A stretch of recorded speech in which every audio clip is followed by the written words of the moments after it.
Welcome to the Homegrown podcast, a place where we share the truth about food and farming from our kitchen to yours. I'm your host, Liz Hazelmeyer, along with my husband, Joey. Good afternoon. And together we hope to educate, inspire, and equip you in your pursuit of true nourishment. Today is part 3 of the Real Food Journey. We're sitting down with Logan and Dakota. Welcome to the show, guys. Thanks. Yeah, thanks for having us. We're so excited. Joey, kick us off. Logan and Dakota, you guys are from, we just learned, it's Lancaster, Pennsylvania. Yeah. Is that correct? You pronounce it correct. Some people say Lancaster. Mm. and Doesn't that just grind your gears? It does. Yeah. That's But a big deal in Lancaster. I'm impressed. You pronounced it right the first time. Do you know so. why I pronounced it right? Because my entire family is from Lancaster, Ohio, which is like right outside of Columbus. Okay. Every time I say Lancaster, they're like, "Oh, Pennsylvania." I'm like, "No, Ohio." Yeah. And the who doesn't know what they're talking about when they're like Lancaster, and I'm like, Yeah. "No, it's Lancaster." Well, Lancaster's from England, right? I don't know, but I think it is. probably. I think it's like an English area. Well, I think there's a Lancaster in New York. Oh. So people are but right I sometimes. don't quote me. Yeah. But I think that's also why people get confused. Yeah, that is true. Totally. Well, Okay, Lancaster, PA. We are close to Louisville or Louisville or whatever. and that is, anyways, a whole nother conversation. Highly contested pronunciation. Yeah. Logan and Dakota, as we kind of get to the point here, take us back. I'd love to hear from each of you sort of where it all began, how you grew up. Take us back to the beginning. Yeah. I can start. So, yeah, I'm 22. My wife is 22 as well. We both grew up around here. Our parents lived 10 minutes apart, which is super cool when we started dating. So it was like prime distance. Actually friends. Yeah. That We was have baby pictures together. Yeah, we do No have a baby way! picture in the hospital. So Dakota would be a couple months older than me. And Yeah. when I was born, there's a picture of like her parents holding Dakota and me at the same time. Yeah. What? Yeah. So That's like the cutest. our parents were friends. I mean, they're still friends, but they were pretty close friends like during their later teenage years when they were married and when they started having kids. I mean, we were at play dates together. I milked cows with Dakota before. So I don't know. True love. Yes, It's like exactly. It's like as close to an arranged marriage as it can get without it being an arranged marriage. Yeah, my mom says that they never talked about it when we were babies. I'm like, really? Mm-hmm. Yeah. I don't know. Yeah. Mm-hmm. That seems fishy. Mm-hmm. Yeah. I mean, it had to at least be discussed, even if it was, At least joked about, you know. Yeah, I feel like that's something that we talk about with our friends. So I'm like, Same. yeah. But yeah, so I went to public school, and I played soccer most all my life, and then I also did track and field, and then volleyball in 10th, 11th, and 12th grade. So Cool. Towards the end of years of my high school. But yeah, I have 3 siblings. I'm the oldest. Yeah, and growing up, my mom always cooked home meals. Like we've always had a meal on the table that was very common. We always ate as a family. It was like a tradition. Everyone comes home after school, after practice. We eat. Some nights not everyone's there because of practice, but yeah, so that was a pretty regular occurrence. So in growing our up, house. breakfast, what did breakfast look like? Cereal. Cereal, right on. So Yeah. Totally. I think there's a lot of people that would Yeah. identify with that. So cereal for breakfast. You were eating lunch at school mostly, right? Yeah. What was school lunches looking like? My mom always made us pack food. I hated it. I was like, I always want to buy school lunch. Mhm. I But feel then that. as high school went on, it was like school lunch is disgusting. It gets worse. So I still packed most of my life, but my later years of high school, I wasn't really in a lot. I was doing some dual enrollment classes, so a lot of lunch was at home. I hardly even remember, but yeah. Logan's family lives really close to the school too, so they would like come home for lunch Yeah. if they could. Oh, wow. Fun. Yeah. Come home for lunch. I love that. Yeah. It was fun. Okay, so now dinner. You said dinner was always on the table, which is awesome. Yeah. Now, what kind of food was mom making for dinner? A lot of carbs. So my mom actually grew up in a butcher shop. So like her dad would be my grandpa was a butcher. And so she grew up butchering deer, rabbits, anything you can think of. Sometimes snapping turtles. They would make snapper soup sometimes. Let's go. And yeah. So I think she's okay with meat, but it grossed her out a lot. So meat was in our meals, but I wouldn't say it was a heavy carb meal. Yeah. Not a lot of steak or like ground beef, lots of chicken because wouldn't have butchered tons of chickens. But yeah, the meat was in our food, but not substantial amounts. So a lot of carbs. So are we talking like you're doing like a whole chicken in the oven with vegetables and potatoes, or were there a lot of, almost like recipe meals, I'm gonna call like one pot wonder stuff? Yeah, like that. Like Casseroles, crock pot meals, mini ham sandwiches. Yep. A lot of good variety. I feel like we never really had the same thing a lot, but yeah, a lot of like one pot wonder meals. So did you have a meal growing up where if you're coming home from soccer practice, you're thinking to yourself, "Holy smokes, game on! Like this is the meal." I don't know. Sometimes my mom would make homemade pizza, and that was super good. Oh, awesome! Yeah, that was like, always the like best. crust from scratch and everything. Oh yeah, Ooh, nice. She did like her carbs though. Yeah, she did. She liked her carbs. Yep. I mean, she'd make casseroles sometimes, and those are good. I'm not a fan of them now, so maybe that kind of ruined it for me now. But in the time being, I think I like them pretty good. So what did life look like? So after high school for you, Logan, where did you stay with your parents? Did you move out? Like after high school, what did life look like? Yeah, so during my senior year of high school, I was doing dual enrollment with Pennsylvania College of Health Sciences, which is a health college nearby.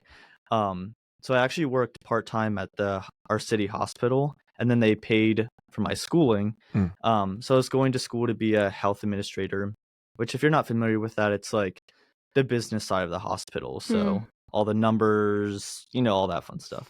Cool. That's what I was doing. And then I went a year and a half. So out of high school, I was in full-time college and then working part-time. And then COVID happened and all the crap hit the fan there, required the vaccine. And so with my contract that I signed, I had to work at the hospital a year after I finished school for them to pay for it all, if that makes sense. So they paid continuously. So after I left school because I didn't want to get the vaccine, I actually got an exemption through the hospital. This kind of sounds confusing. And so I was able to still work at the hospital, but they kicked me out of school because I didn't get it, so I wasn't allowed to stay there. That makes sense. So I worked at a healthy weight management and bariatric facility. If you're not familiar with that, is like a weight loss clinic in a sense. So do you guys know what bariatric surgery is? I don't know. Oh, wow. So it's complex, but basically it's a surgery that you would get if you're overweight. And at our practice, you would have to complete months of classes, but they would go in and cut part of your stomach off, and then you would get fuller quicker. Yeah, I know. It's crazy.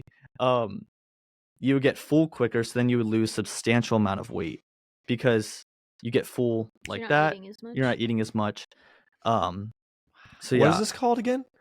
Bariatric surgery. And so there's the stomach, the interior, not like your belly, but like correct. Your stomach lining itself. Yeah, we're gonna make it smaller. Yeah. It's crazy. I mean, there's different types of surgeries, bariatric surgeries, but that was the most common one, and it was horrible. I mean, now knowing what I know now, but at the time I didn't, know anything. But you have to be eating all the right nutrients because your bodies get full like this. So you can eat a slice of pizza and be full, but that's not substantial to fuel your body. Yeah. And so, yes, you would lose tons of weight, but you weren't healthy. Saw so many horror cases of people who lost a bunch of weight. Oh, now I'm going to go back to eating the way I was, gain all the weight back. It's like a quick fix type of thing. Very, yeah. Do you ever get your stomach stretched back out, or do you live your whole life with a smaller capacity? I think it does stretch back out, but you can't. It's very rare to get the surgery again, unless you would fly to another country. A lot of people would do that because they have less regulations. Yes, because our practice, it's like a U.S. governmented surgery or whatever. So you had to complete a certain amount of classes based on your insurance requirements, and then so some people didn't want to do that. or their insurance didn't cover it, so they would fly to Mexico, get it done. Yeah, it was a whole thing, but yeah. So you're exposed then to this other side of food, this other view of food and how your relationship with food impacts your overall lifestyle. And you're probably staring this in the face like, this is not making for an ideal circumstance. Like, I imagine that's heartbreaking. I imagine that's so hard to go through that as the person who's undergoing the surgery and then changing their eating, you know, like that's I empathize with them greatly. Yeah. And you kind of got a window into that just by working there. And that's fascinating. That's really interesting. So what year were you working at this? It's bariatric surgery center. Is that what you would call it? Yeah. So what year? When were you working there? Oh, was that would be before we got married. We got married in 2022. I started in 2021 there. Before I was working at the hospital part-time in the food service. So I'd like deliver meals to patients and stuff. But which like another example of not great like food relationship stuff. Yeah, that's so true. Yeah. And then the bariatric center, probably I was there I think a year. Yeah. And I've got so many questions now after hearing the food delivery thing. Go ahead. But let's tie a bow on the bariatric surgery center. How you left? Why did you leave the bariatric surgery center? My year was up. So once I hit a year after completing my last class at school, I was able to leave, and then they still paid for all my schooling. Got it. That's right. It was more like I was legally allowed to leave unless I wanted to pay all this money back in schooling. But that makes sense. Now, so let's talk about the hospital. So bariatric center is separate from the hospital. Yes. You're working there and you're delivering food to patients. Yes. What kind of food are we delivering to patients? You'd probably be horrified to know, especially in a hospital. But I mean, we would serve breakfast, lunch, and dinner. Now each patient would have a specific diet that's given to them by the dietitians. And so we would all have that on file. And then per each diet, there were certain restrictions that we had to follow. So diabetic could only have a certain amount of carbs. And like we would have little fruit cups, that would be 1 carb, little juice cups, 1 carb. And so it was very regulated what patients could and could not have. A lot of packaged food. We would cut up some fruit there. They made meals. It was all in bulk. And so it was just slapped on a plate. We had a special each day. And then we had some things that they could order that we always had on stock, I guess. But yeah, so each patient had a different diet. And then we would follow that. We would get their orders based on their diet that they had. Yeah, that was interesting too. I mean, the system sounds like there's some intentionality being given, right? Yeah. But because of the scale, right? Like the scale of the operation being so gigantic. I mean, at least I'm assuming there's more than 100 or 200 or 400, right? Like patients at one time. So being able to provide X amount of breakfasts a day. I feel like hospital food, and I'm so sorry if this is offensive, but I feel like its only goal is to keep people alive. It's not to actually heal or nourish them. And so it's just like, what's the lowest common denominator? What's like the lowest amount of effort I have to put into producing this meal for this patient, honestly. Because if it were healing centered, it would be like everything would be fresh. There would be an emphasis on healing foods. It would cost you a tremendous amount of money, and it would therefore also be the first line of defense versus surgery or pharmaceutical. So the only things we're avoiding, I mean, correct me if I'm wrong, in their meals that you're providing are things that might kill them, right? So Don't give a diabetic too many carbs. In a sense, a lot of sugar-free stuff or like no sugar added. And I mean, people were on clear liquid diets. They could only have liquids, chicken broth, Jello. But I assume it's not like the chicken broth we would make in our kitchen. Yeah, for Right. sure. You know what I mean? It's not going to be like the quality of Right. But there was something we no, would make I guess where I was ourselves. getting at is there's no like, hey, this person's deficient in these sorts of nutrients and minerals or macros. Let's ensure that we're getting extra of this to that person. Is there any of that going on, or is it all? A little bit. They Okay. had do you ever hear of Ensure shakes? They're like a Yeah. protein shake thing. Yeah. I I tasted heard. one time. Horrible. But if like a person was severely underweight, they would either give them the Ensure shake or we would make milkshakes for them. Just calories. Just get calories. Get some calories from. Yeah, that makes sense. Yeah. Right on. So before we get to now, so hospital to the bariatric center. Yes. And does that bring us close to current date? Yeah, so after the bariatric center, I worked at a agriculture place. I was in shipping, receiving, and sales a little bit. We would sell big like agriculture sprayers that farmers would use, and then I left there about 8 months ago, and I've been working with my dad since. And Cool. As an electrical company, so yeah. That's amazing. I mean, geez, so he's Another peek into a world, man. worked in like the Yeah. bariatric So many center, different the things. hospital. Yes, a lot of different things. Goodness gracious. But I feel good where I'm at. I work in the office and I like it a lot. Cool. And yeah. If you just to get super well rounded, all you gotta do is just go work in a political office or I something. know. Yeah. And I know. you'll have the whole gambit. Unearth the Yeah. political Agriculture, healthcare, food. beast. Then Yeah. run for office, please. Exactly. Yeah. I might Okay, as well. Dakota. Dakota, take I wanna us to hear the start. Take us to the beginning.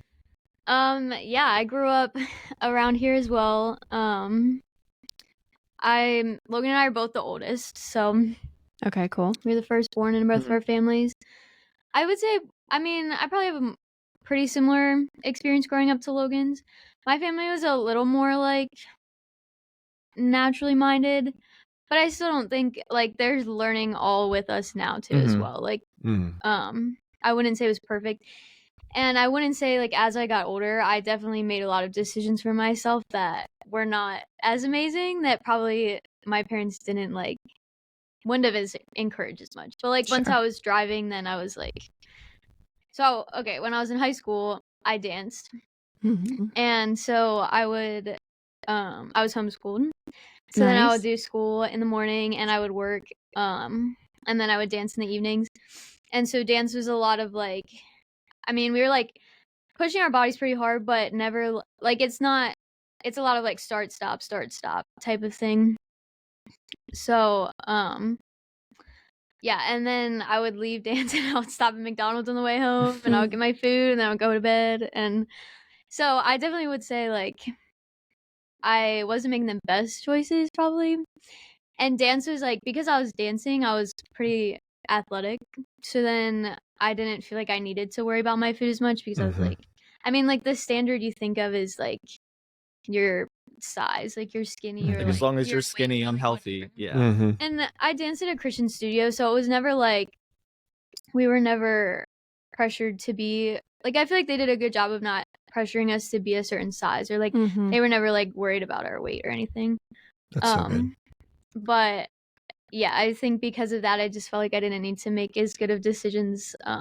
Well, it's like you're working out. You're like, I'm being Food-wise. active. I'm being, Yeah. I'm doing more than so and so. They're just home playing video games, right? It's Right. like, now did your siblings? How many siblings did you have? I have 2 younger brothers. Okay, so your younger brothers. Mhm. And what were they active? Were they playing sports, things like that? Yeah, they both play a lot of sports. They play baseball, softball. Mm. My one brother plays soccer. That's awesome. Frisbee. Yeah, they play frisbee now. My younger brother is graduated from high school, and my youngest brother is a senior in high school. So they play in rec league frisbee, and That's awesome. um So what did family Yeah. meals look like for you and your family, especially being homeschooled? well, I would definitely say we would always eat supper together in the evenings. My mom would usually make something. Or my family definitely eats out a bit more than Logan's does. Like Yeah, Logan's that was, family like- would like literally never eat out That was, except like- for special occasions. Yeah. A main difference in like our upbringings were like my family, that was like a special occasion. Like every once in a while, whereas like Dakota's family would always eat out. So it was like when we got We didn't always eat out.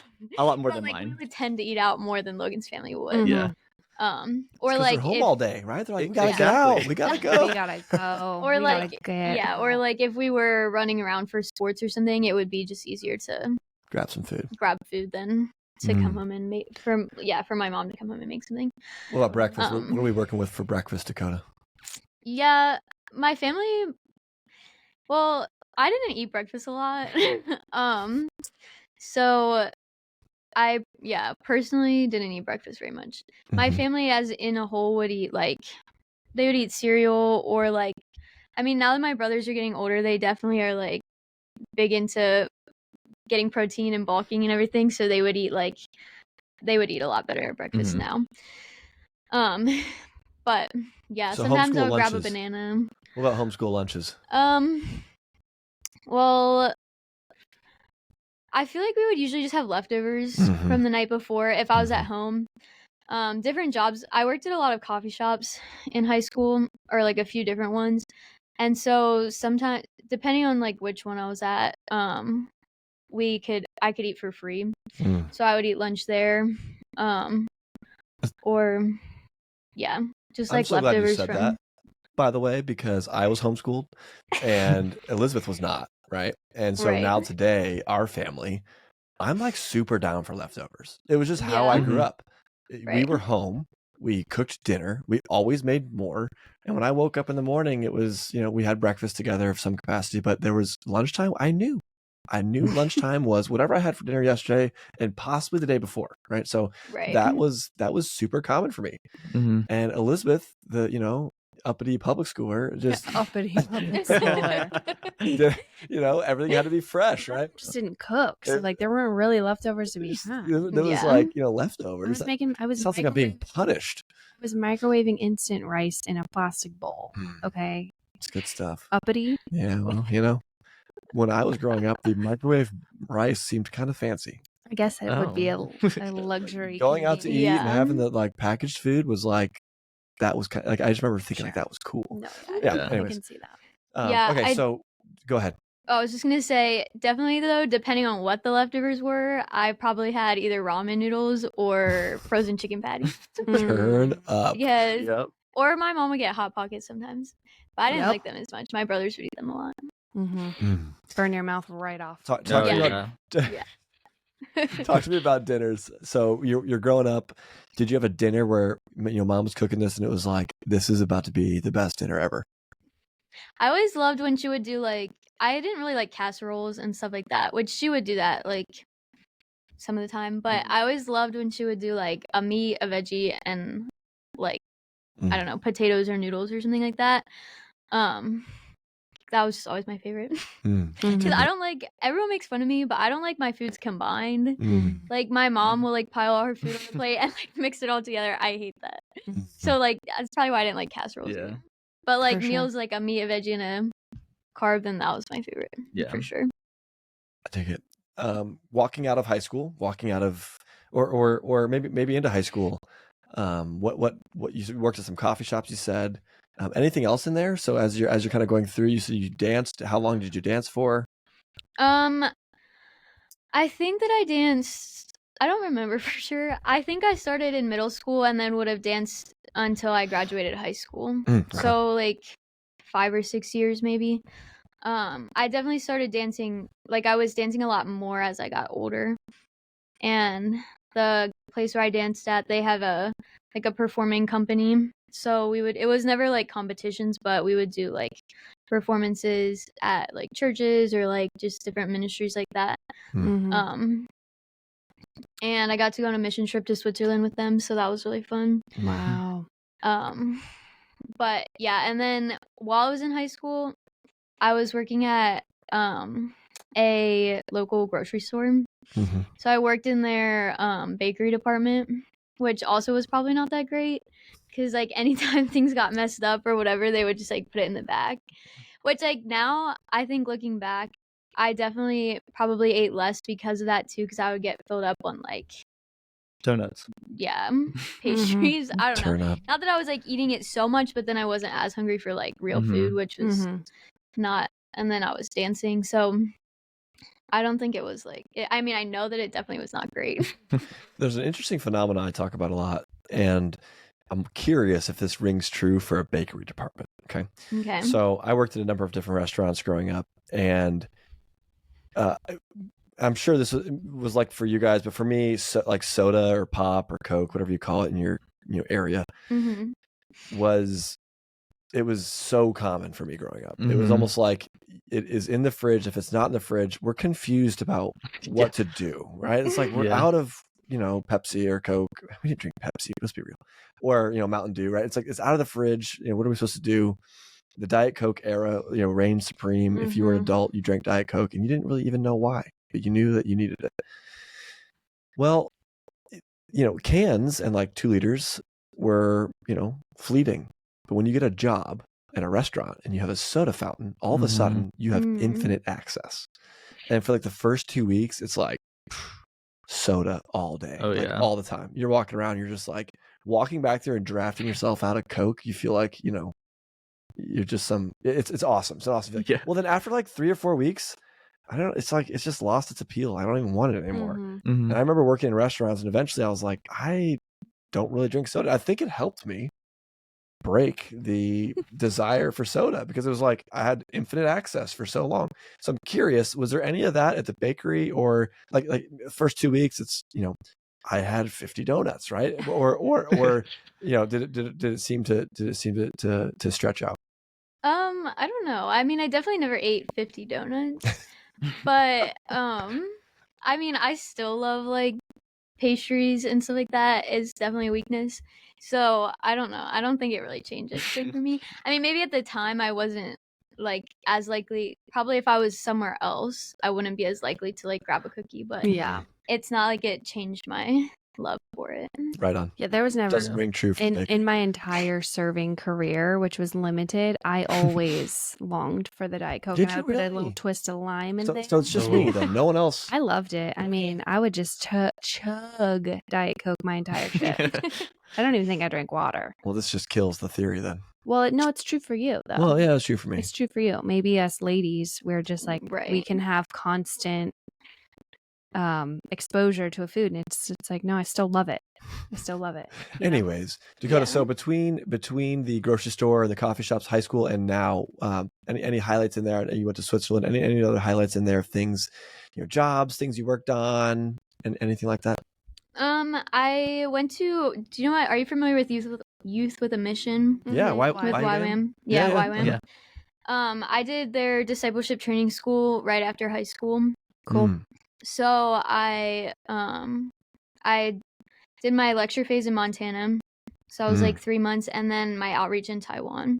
Cool. So I was 2 months. And as far as food, I remember like YWAM Montana is like, they're big on their like kitchen is a very big deal there. They have like 5-star reviews from like the community, and I don't remember how their ratings worked, but I know that they were like a big deal. And so we would always have really good food there, and like 3 meals a day. And I remember like by the end of my DTS, I had gained like, I forget how much weight, but like I think it was because I was actually like eating food, like eating real food, and like meals, like 3 meals a day, which I don't think in the time, I don't think I really realized that was why it was happening. But like looking back, I know that I was coming out of a much more unhealthy season where I was dancing all the time and not eating well, and then went into a season where I was like eating a lot better. And then Taiwan was like a lot of fried food. Like they they didn't have, where we were at, like we didn't have like a base kitchen.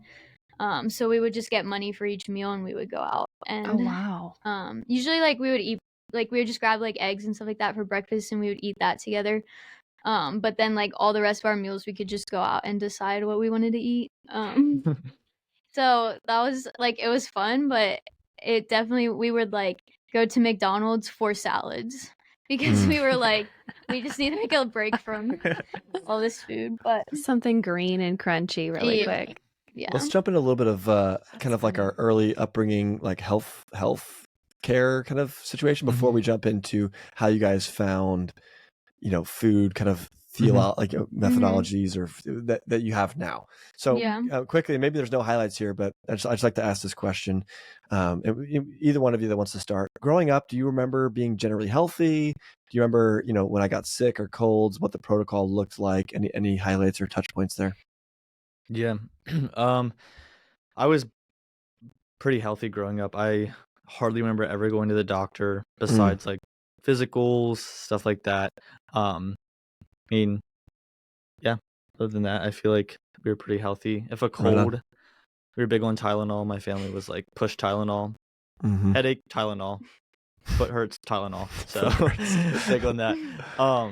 But yeah, other than that, I think I was hardly, Right on. Dakota, same for you? Similar or Yeah, different? I don't really remember. Like, I remember going to the doctor for like checkups, but I don't remember really ever going to the doctor because we were sick. I dig it. And I mean, aside from like the basics, like colds and stuff like that, I don't really, like, none of us were ever really sick. I love it. So how did you guys find your way into a world of, holistic nutrition and real food? Yeah. So we got married in March of 2022.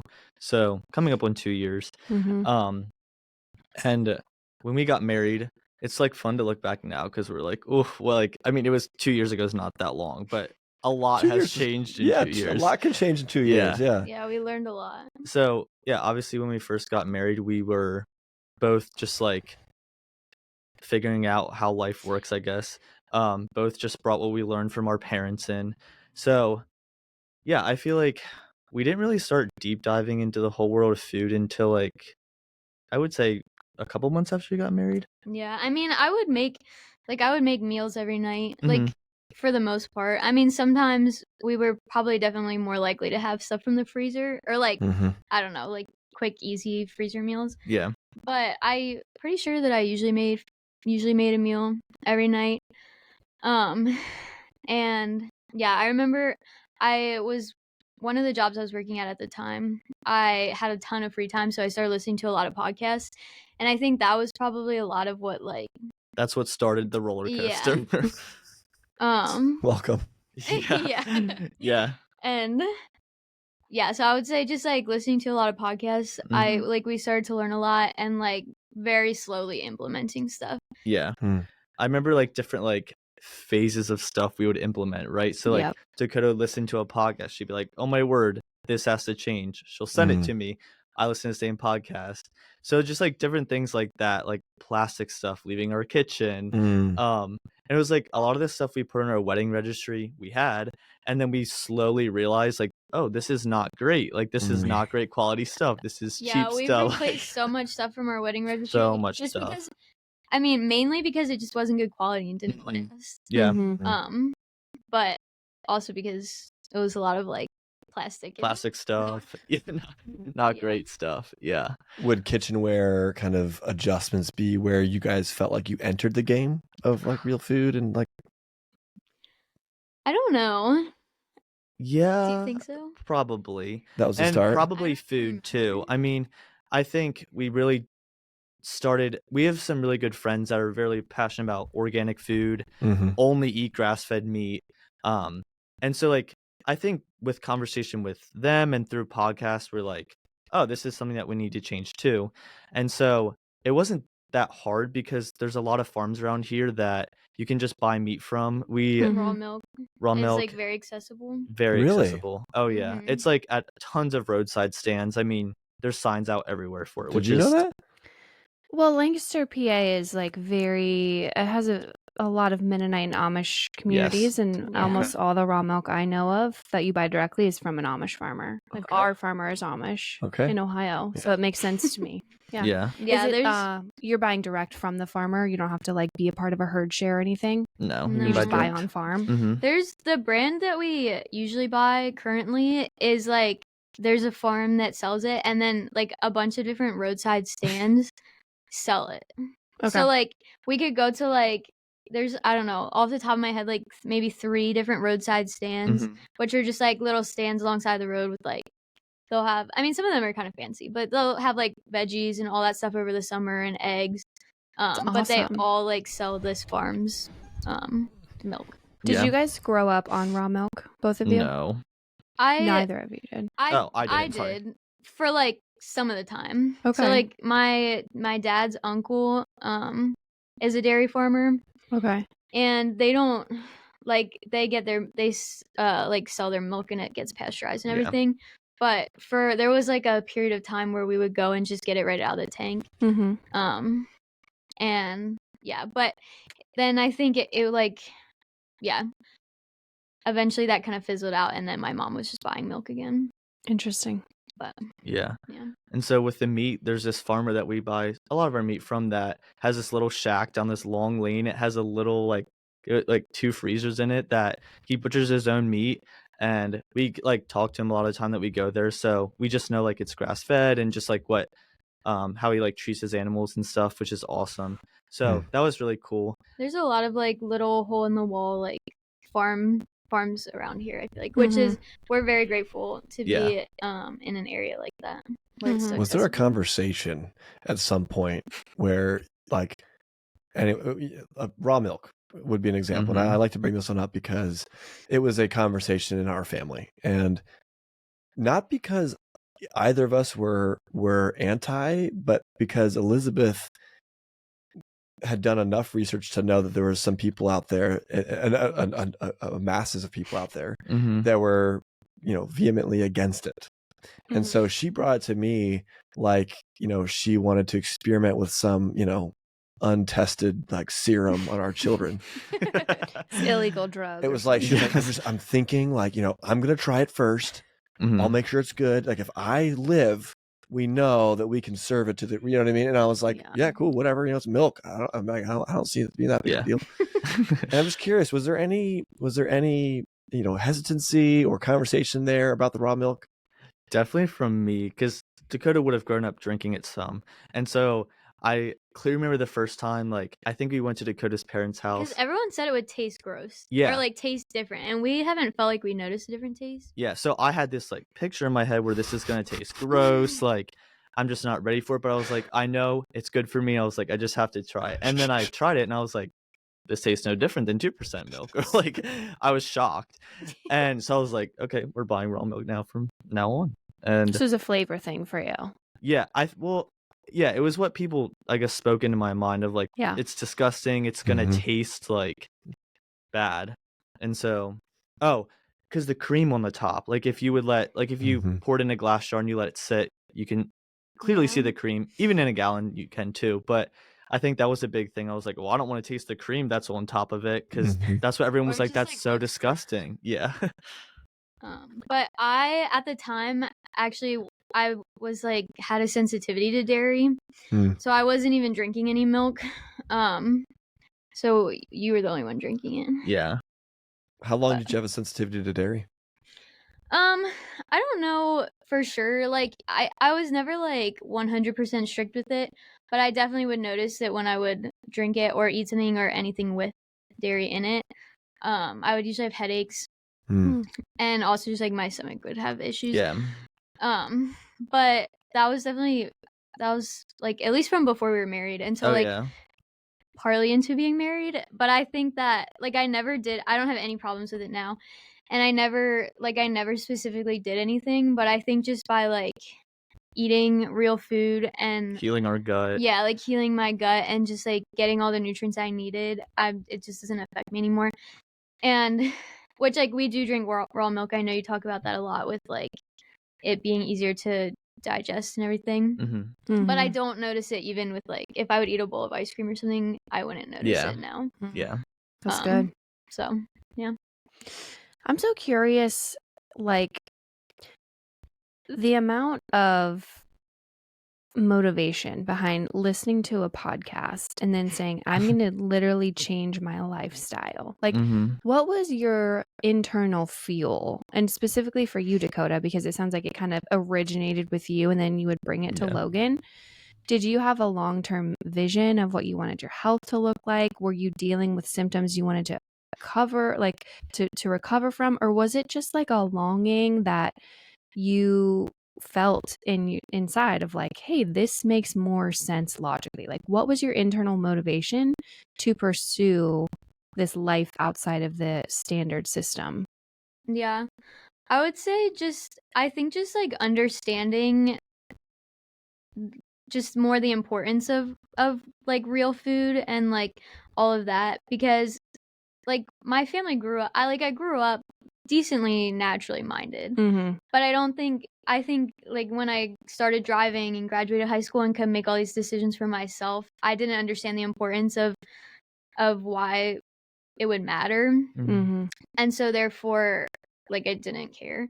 And it wasn't like we were, like we said, pretty healthy growing up, and like I mean even when I wasn't as healthy, like it wasn't like I was like, oh, I have these major problems that I'm like I need to fix or like change my lifestyle for. So I think it was just like as I started to understand just the importance of just real food and eating like well-rounded meals and like getting all the nutrients, then it just like made more sense, and I think that was the motivation. Like but there was never, I mean, now we would have more of a long-term goal, but like there was at that point it wasn't like, oh, I want to get to this place. Or I was never like, oh, I want to heal like this dairy sensitivity. Like I never like thought that wasn't could like get, the original plan, but no, Sure. it morphed into that. Yeah. Did you experience resistance? Did your friends or family think you guys were insane or crazy or weird? Definitely my family still does.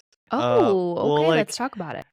Yeah, I mean Dakota's family is a lot. You can elaborate on that after me, but I feel like my family, they'll listen to what we have to say. Mhm. They they still still just think it's weird. they still just think it's weird. Like Mm. the whole raw milk thing. I mean, just different things they just think is weird. I mean, for They're gosh not sakes, like- it's called raw milk. Yeah. It's like, it's really bad positioning It is. because raw milk sounds like it's going to be, I mean, I don't know. Anyways, continue. I'm sorry. No, You- it's okay. Yeah. Yeah, just different things. They're just like, that's weird, I'm not gonna do that. Or like they're never like mean about it, but they're just like they just think it's weird. Yeah. Mhm. But Logan's brother did get Lyme's disease really bad, Yeah. and so that his Like, it was horrible. yeah, it was really bad.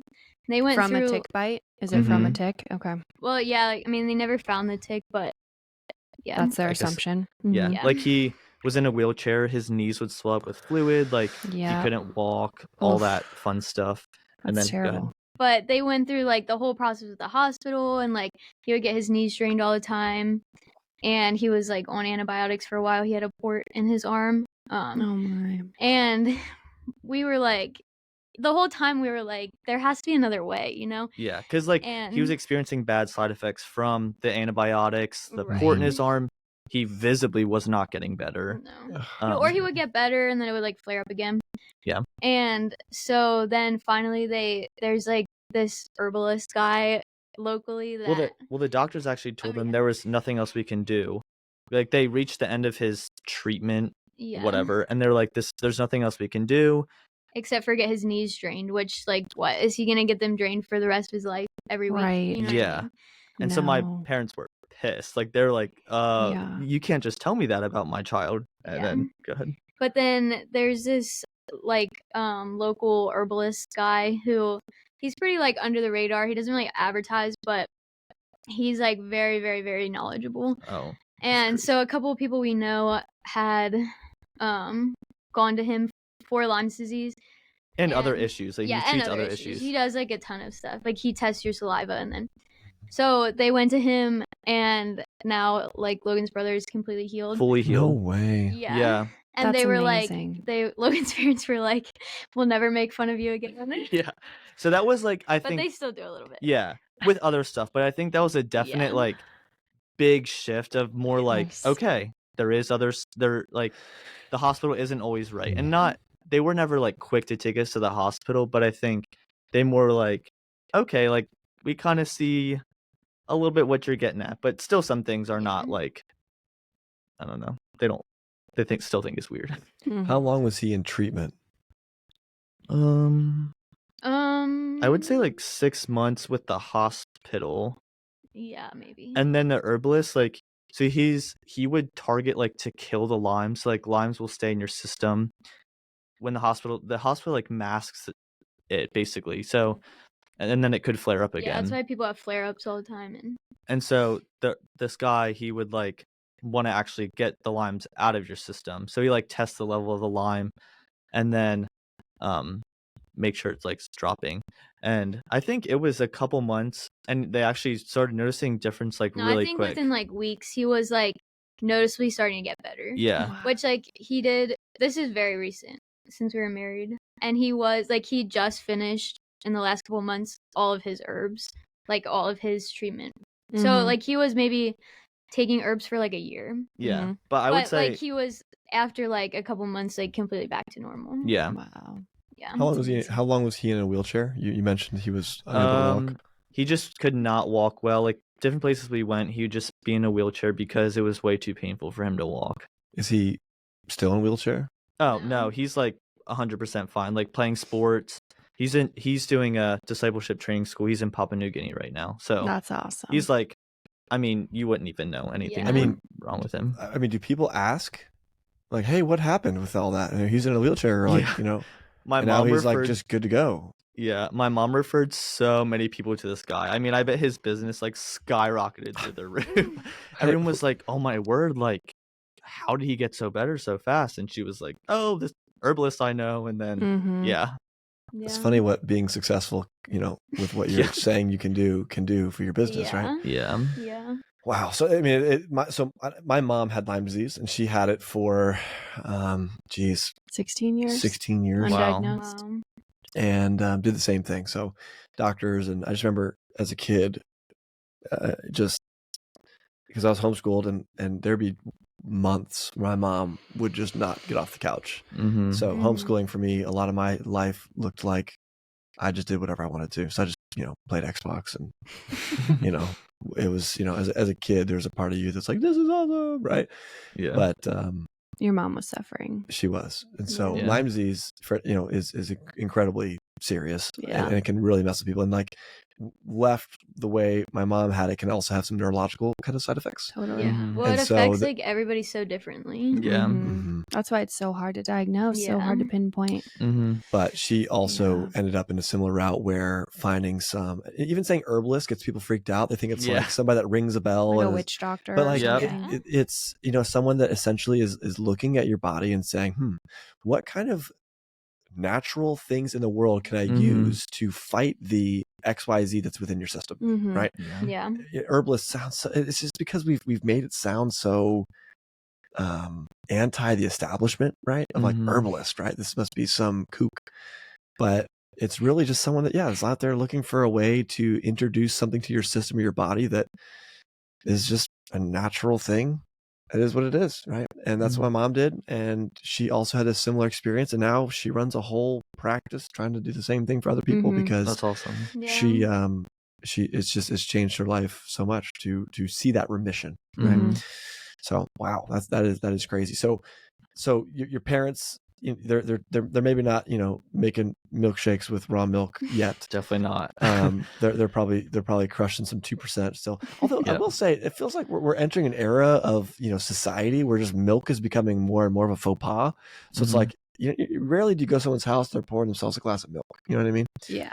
So Right. anyhow, Dakota, how have your parents, friends, others, kind of received some of the new kind of initiatives you guys are taking in your life? Yeah, I feel like my parents, I feel like we're learning together with my parents. Yeah, Like, for sure. I'll send them podcasts I listen to, or they'll send me stuff. I feel like they're definitely a lot more open. Mm-hmm. Not that Logan, yeah, they're just a Not lot that my more parents aren't, but her parents, I think, yeah, are taking a lot more they'll actually take steps, I guess, in a sense. Mhm. yeah. You gotta be Yeah. careful with your words, because from personal experience, your parents will listen to this episode, and I my know. parents listen to the show, and I'm always throwing my parents under the bus.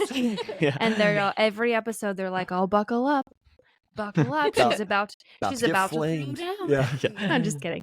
Just ripping them up all day long. I can totally resonate to both sides of that, because I would Mhm. say we're the same. I would say my family, my parents specifically, it caused real tension, like arguments, like what are you doing? This seems weird, or it was mostly honestly coming from my own self, getting frustrated with my parents for not seeing, not like unveiling their eyes sooner and being like, don't you see, none of this makes sense. Yeah. Whereas Joey's side, with his mom having gone through Lyme and found healing through a quote alternative source, they've always been so open.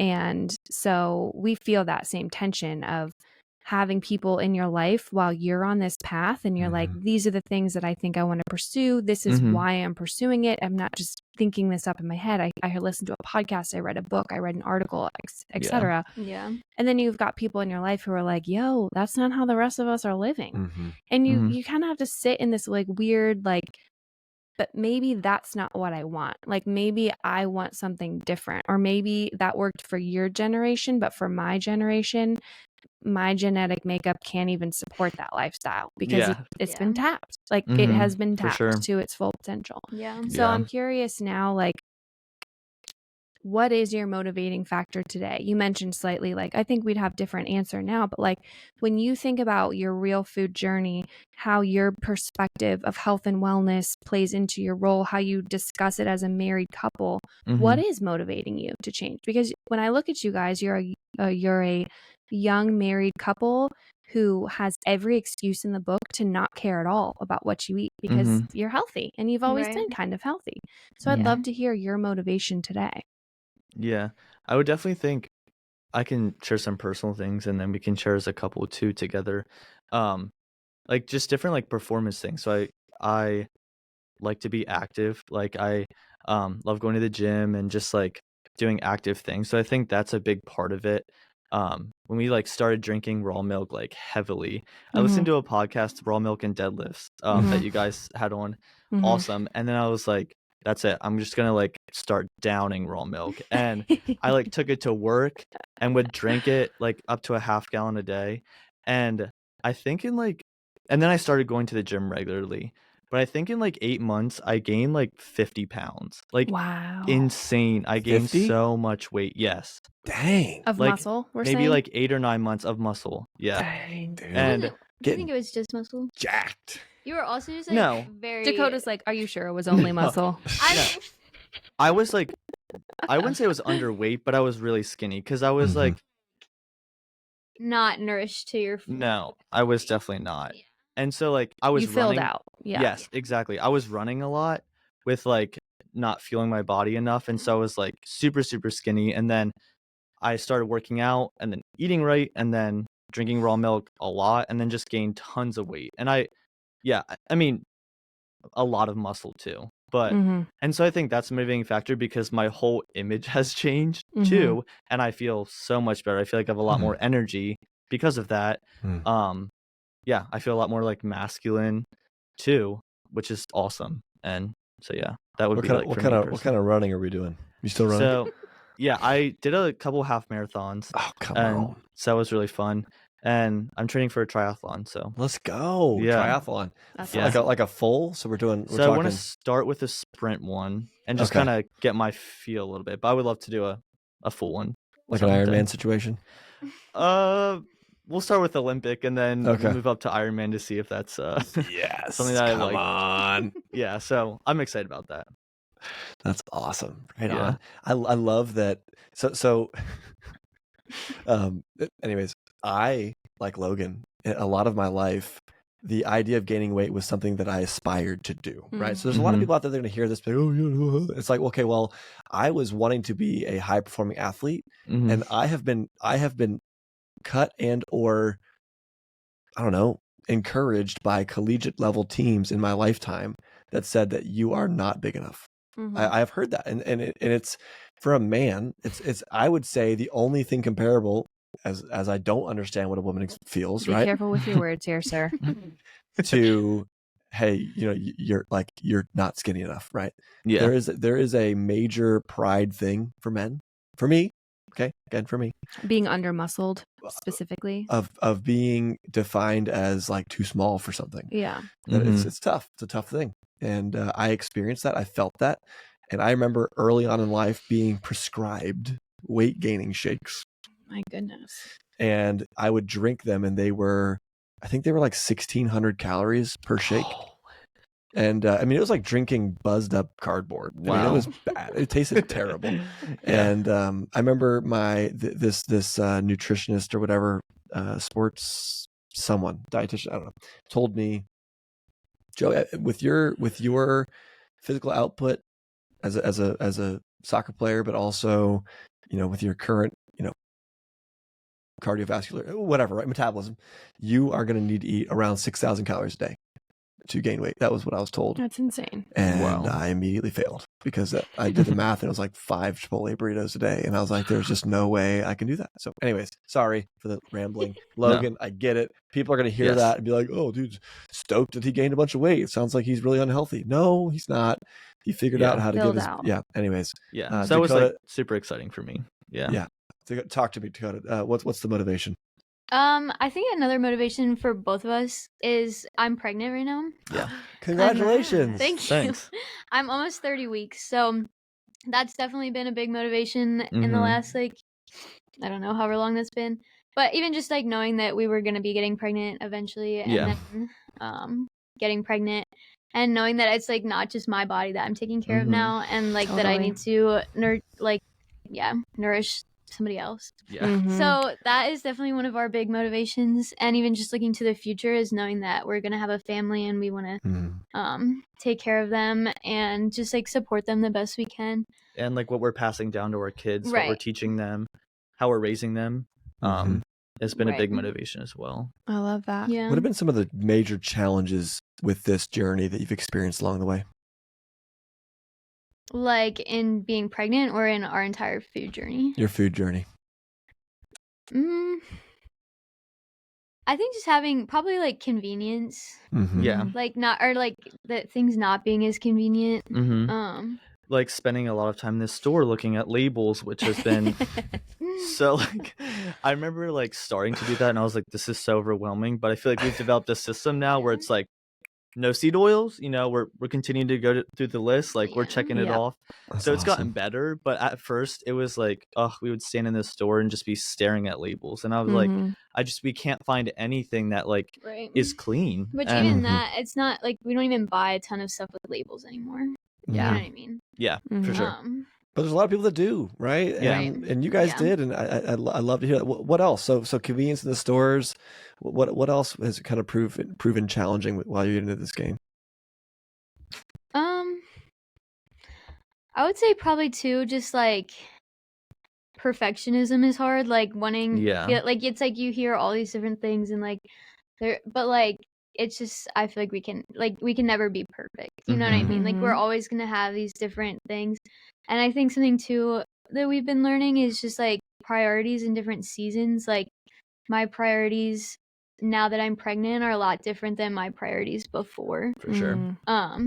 Even just like now specifically, I'm watching more my blood sugar and making sure that like my blood sugar is really consistent, which isn't something I cared about before as like really at all. But like I think now, but I can't do everything is what I was gonna say. So like there's other things that take the back burner a bit because of watching my blood sugar.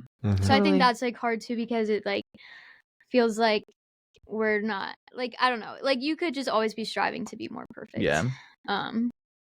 But that's super sometimes good. I think you just have to accept that like we're doing the best that we can do. I love that. That's so good. I think we were just talking about this the other day. There's a difference between saying like, oh, I eat real food, I live a real food lifestyle, and so therefore I eat XYZ. And there's a difference between that and then saying, I understand food and how food can be a tool, and I understand that my priorities shift with the seasons. It's exactly what you just said, Dakota. You might be in a season of your life where you're pregnant and you're like, I need to focus on eating these specific nutrients. And if that means that I need to up my protein, and if my budget only allows for this type of protein, that's what I got to do. Right. You might be in a different season of like abundance of health and say, hey, like for this season of my life, I can afford to take some liberties with the foods I'm eating. I can afford to say, like, absolutely, I'm going to like indulge here or indulge there, whatever that looks like for you. The goal of the real food journey is not to say, like, hey, I've perfected my list of do's and do not eats, and I never veer from that. The goal is to say, I understand how food can be a tool for my body. I understand how I can honor my body by fueling it well. And I also know how I can adapt that given my circumstances. When Joey travels and he has to go out of town, he's not like, he's not going to starve himself for 3 days because he can't find anything organic. Yeah. But when he goes to the buffet line at his little conferences, he's going to be like, I'm going to bulk up on protein. Yeah. I'm going to skip the pastries for breakfast. Go ahead and give me 3 of those salmons, please. Give me 3 of those salmons. Is it wild caught? Probably not. But is it the best I can do with what I have? Yeah, yes. for sure. So I love that you said that, because I think even just being able to identify what is your main goal right now, and then how can I fit my food to work into that, and not say, never start with, I have to eat perfect, therefore I trash my budget, I trash my relationships, I'm scared to eat out, I don't even want to be with friends. Like, that's not the way to go. And it sounds like you guys have organically come across that same line of thinking. So I love that you said that. Yeah. That's so good. We had a similar thing, even kind of piggyback on that a little bit, where, you know, you can still have fun with people that are not necessarily aligning with everything that you're doing. And you also don't have to walk into that situation and be like, hey, everybody look at me. I'm not ordering the, you know, it's so easy to still enjoy your friends. And, and, you know, I think leading by example oftentimes is way more powerful than trying to shove an idea down somebody's throat. So, good on you guys. And I love it. I am also a little bit envious and jealous of the fact that you guys are where you are today in your journey at the age that you are. Oh, and there's so much of that. I feel that. We had 1 kid out of 3 in this kind of state of life. And if I could do it over again, I would, you know, that I would. Yeah. I would definitely go back and you know, Elizabeth and I both, you know, really reset the system prior to you know, Sophia and Ruthie, for sure. So anyhow, anything else? Anything I'm missing? From me? Yeah.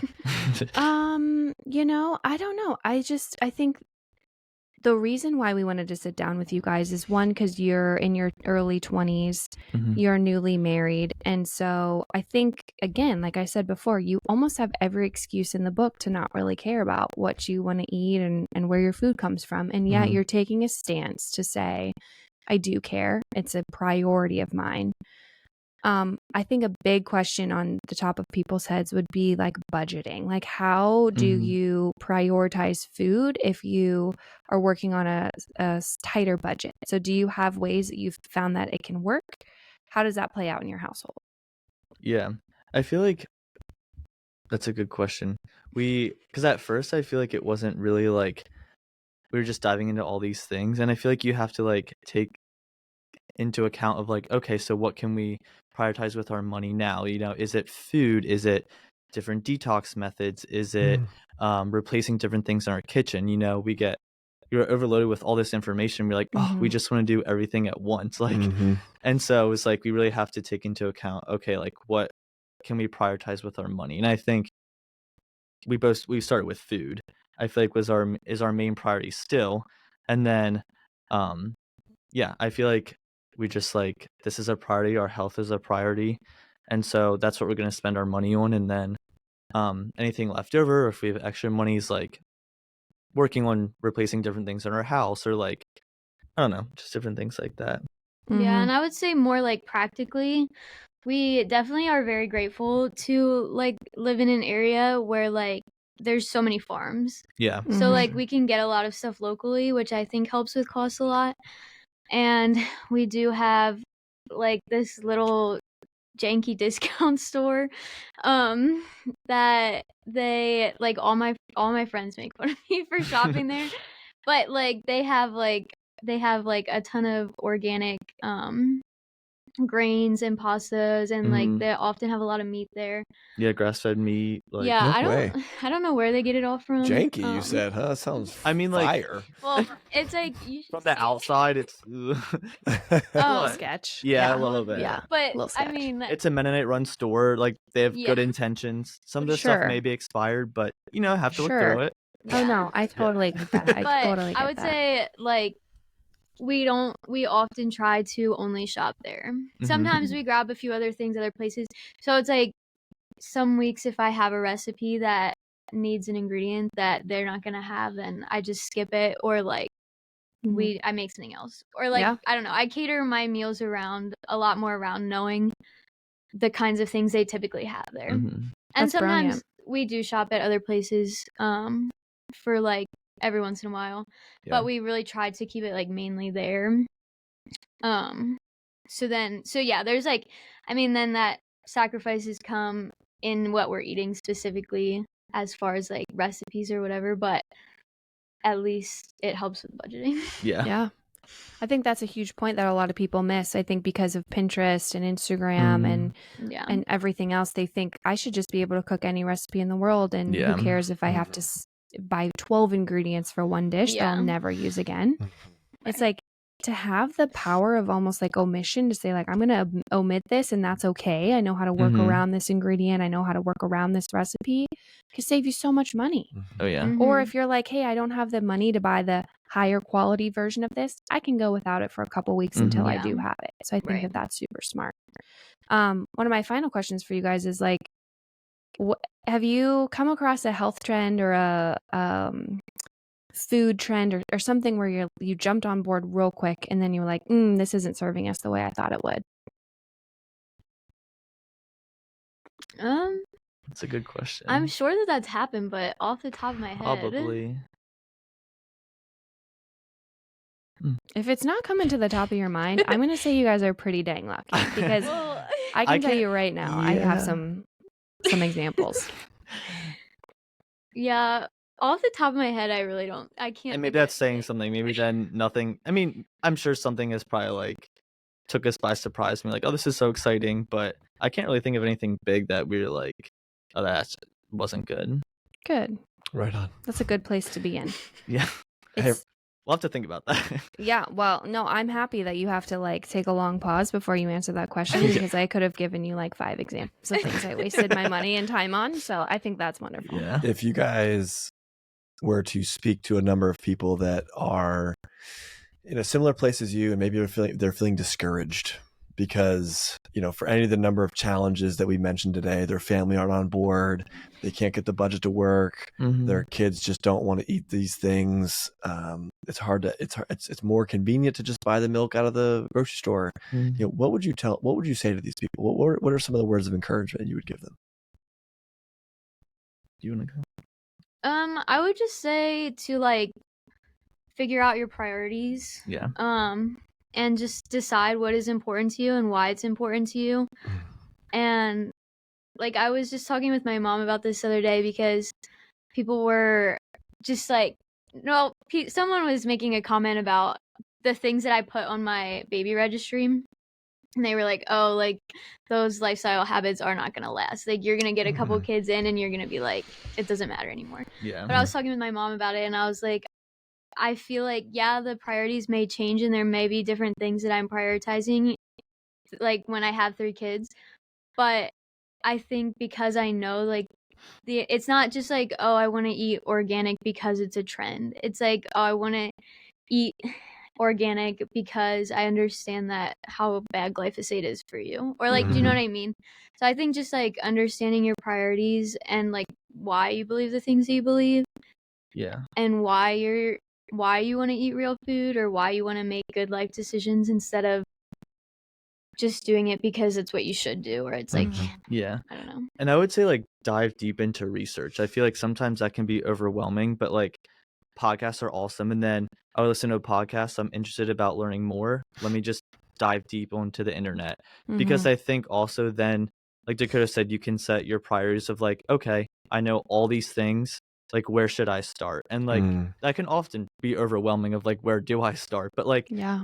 yeah, you learn about glyphosate and then that like scares you and you're like, I don't want to eat things with glyphosate on, like different things like that. It's like, yeah, understanding why I don't want to eat this way. But yeah, dive deep into research. I love that. That's so good. Well, Logan and Dakota, it has been a pleasure having you guys on today. And again, just jealous and envious that we weren't where you are when we were 22. But can't dwell on the past. Yeah. So true. Yeah. And so, hey, have an amazing day, and look forward to hearing from you guys in the future. Thanks. Thank you. Yeah, thanks for having us.